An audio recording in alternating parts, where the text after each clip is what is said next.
Well, hello, everyone. So now I want to teach you a couple of things about naming convention rules in Kotlin. The Kotlin naming convention is definitely a rule to follow how to name your identifiers, such as classes and variables and functions and, well, everything else. But, it's not a requirement, right? So that means it's known as a convention because it's not a mandatory rule and it's not going to cause any errors.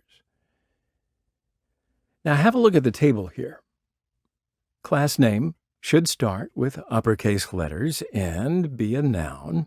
For example, string, car, system, stuff like that.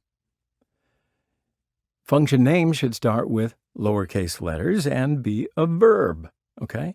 For example, start, stop, action performed, okay?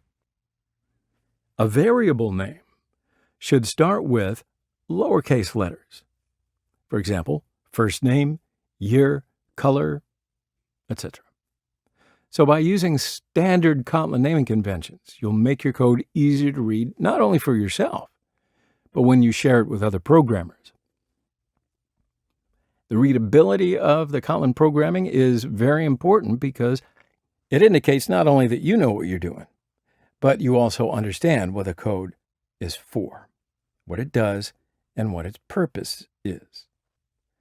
However, the most important concepts of naming convention in Kotlin are case-sensitive and camel casing.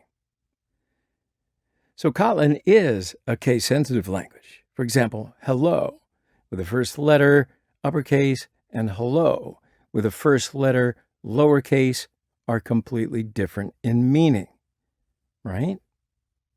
Camel casing is actually a naming convention where the first letter of the second word in a compound word gets capitalized. So you have a name that gets combined with two words. The second word will start with uppercase letters, always, all right? So I'll give you an example. Action performed. First name. And of course, you get the point. So naming conventions in Kotlin are pretty much respected throughout the community. So let's take a short break here, and I'll see you in the next one.